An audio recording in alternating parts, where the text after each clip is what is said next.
ilmu argu mucaa argu hin jijjiirama jechuun dhugubaa jechuudha. Haajiin hin jijjiirame maashaallah jechuun dhufe abbaa manaa caaltu jechuudha.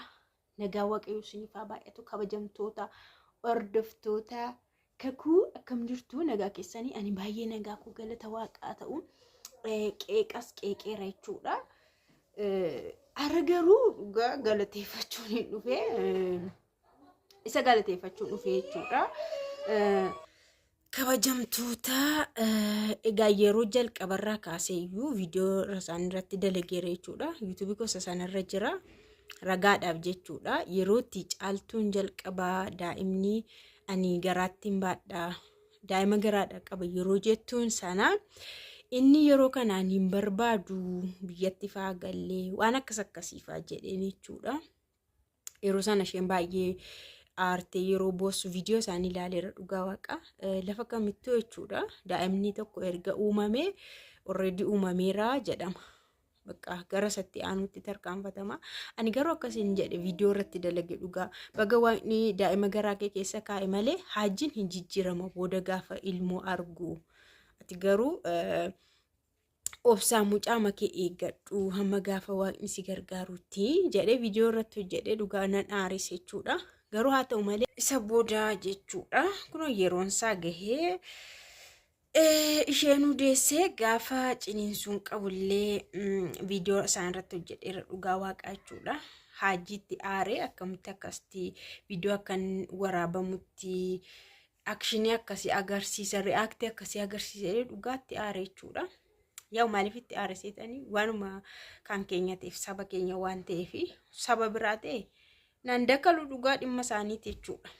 Garuu namni tokko isinillee jechuudha warreen viidiyocha ilaaltanii komantiidhaan waan baay'ee warri barreessitan jirtu yaada keessanii yaada itti aartanis maal jettanis barreessaa turtanii illee viidiyoo irratti dalagee har'a garuu gaddaa fi har'a baay'ee namatti tola dhugaa haala inni jiru dhuguma dhiirri jijjiirama.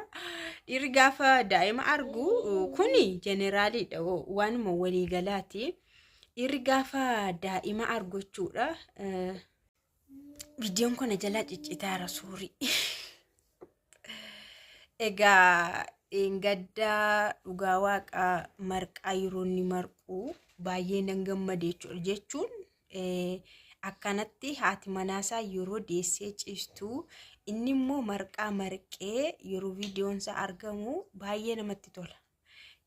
Nama jechuun dubartii ishee ciistu dabalatee awudansi isa ilaalu hundumattuu baay'ee gammachuutu dhagahama jechuudha. Maaliif dhiirri yerootti dubartiin akkanatti ciistutti yeroo kaanillee haadidus humaayyumti garuu keessattuu yeroo isheen deessu kanatti yeroonni waan hundumaa godhuuf baay'ee nama gammachiisa dhugaa waaqa. Namni kamuu itti gammadaa jechuudha. Namni akka tasaa viidiyoo sana arge kamuu itti gammadas hin eebbisamuuti. Isinuu itti gammadaniittu isinuu eebbistaniittu jechuudha. Viidiyoo sana yeroo ilaaltanii baay'een keessan eebbisaa turtanii jechuudha. Anillee akkasuma itti gammade dhugaa waaqa jechuun nama yeroonni waan gaarii hojjetus jabeessuudha akka inni itti fufuutti. Yeroonni waan namatti hin tolle hojjetu immoo akka inni dhiisuu fi qeeqamaa jechuudha. Akka inni dhiisuuf qeeqama waan sana jechuudha. Akka inni sirreeffatuu fi namoonni kun nama yuutuubaradha viidiyoo warra dalaganidha. Kanaafuu yeroon piraankiidha. Yeroon siireesii immoo siireesiidha. Yeroo piraankii masaanii hojjetan piraankiidha. Yeroo waan akkasii siireesiin mudatu immoo siireesiidhaan yeroo isaan hojjetanis baay'ee namatti tola jechuudha. Namni kamuutti gammada. Viidiyoon immoo haaluma kanaan kan inni hojjetamus. Kanaaf haajiin amma yerootti appreciate isa goonudha jechuudha. Galatoomeennaan har'a immoo akka ajaa'ibaatti caccabsaa hojjeteef jechuudha. Baay'ee nama gammachiisa dhugaa waaqa. Haajii baay'ee galatoomii dhuguma nama kamittuu ni tola akkanatti yeroo hojjetamu. Dhiirri immoo haadha manaasaa yeroo akkasitti kunuunsu yeroo akkanaa keessatti yeroo deessu akkasitti yeroo kunuunsu baay'ee nama gammachiisa. Yaa nus abbaa manaa qabna waan ta'eef abbaa manaa keenyarraa waan eegnu qabna jechuudha. Nu warri dubartoota nama hin qabnu yoo ta'e qofaa jirra yoo ta'e hamma dandeettii isaa hamma beekumsa isaa maaliif nan gargaarree maaliif waanuma kana waan xixiqqaallee naa hin hojjenne jettee dubartiin tokko irraa hin eegdi irraa sin barbaaddi jechuudha. Kun immoo dirqama isaati. Osoma namni jiraate iyyuu akka isheen gammadduuf akka isheetti toluu fi yeroo inni hojjetee fidu baay'ee haamileedha isheedhaaf gammachuu tokko itti dhaga'ama. Keessattuu inni paabilik ta'u kun immoo addadha jechuudha. Viidiyoon isaa inni gadhiifamu immoo addadha jechuudha. Egaa dubartiin osoo abbaan manaa ishee jiru deessee nama waanaa godhu dhabe jechuun ulfaata hin beekullee yoo ta'e ilaalee ishee mallee gaggaafatee iddoo isheen ciisutti gaggaafatee kamtu dura ta'a maaltu dura ta'aadhe amma googaliirra waan hundumaa ilaaluu hin danda'ama. Viidiyoo ilaalanii hojjechuun illee hin danda'ama. Waan hundumtuu ifa jira jechuudha. Waan fedhe dalaguu danda'a dhiiratu iyyuu dalaga amma keessa immoo kanaaf dubartoonni kanatti gammannaa baqa.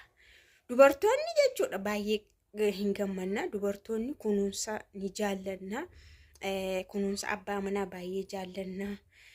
Abbaa manaa jaalala yeroo itti agarsiisu baay'ee jaallannaa. Waan tokko hojjetee yeroo inni fidu baay'ee jaallannaa. Waan tokko bitee yeroo inni fidu baay'ee jaallannaa. Kuni dubartiin kamillee waan isheen jaallattu waan isheen barbaadduudha jechuudha. Kanaaf yeroo baay'ee yeroo wanta hin taane fa'aa arginu fa'aa immoo dafnee aarreetu dheekkamnaa jechuudha. Haajii anyways baay'ee galatoomii ammallee itti fufii dhugaa amma gaafa isheen jabaattutti amma gaafa isheen dandeesse ofishii waa dalagachuu eegaltutti ofishii ol kaatee deddeemtee hojjetattee nyaachuu eegaltutti akkanumatti jijjiiriti haadha mucaa kee kana kunuunsisiin jenna dhugumatti jijjiiramteetta saduriirra laafteetta gara laafteetta dhugaa waaqa viidiyoo kee durii viidiyoo keessan durii yeroo ilaallu akka gara laafummaan akkasiin jiru achi keessa amma garuu akka ajaa'ibaatti yeroo gara laaftee hojii hojjettutu argama jechuudha. Kunimmoo nama kamiyyuu ni gammachiisa. Dhiirri dubartiidhaaf garuu laafuu qaba. Egaa hordoftoota kiyyaa anas na of kalchaan siniin jedha. Waan dogoggoree anas na of kalchaa yaa'u anillee perfektii ta'een toon taane yookaas nama gorsuufis osoo hin taane namatti murteessuufis osoo hin taane garuu jechuun waan namni waan yaade tokko ibsata yaada isaa ibsata waan itti dhaga'ame tokko ibsata isa jedhudha malee anillee nama caalee miti jaras caalee miti dhugaa waaqayyo olis ta'ee miti yoo an namadha namuma akka keessanii namuma qixa keessaniiti jechuudha. Kanaafuu anillee taanaan waan dogoggoree jiraate soorii anas na sirreessaa.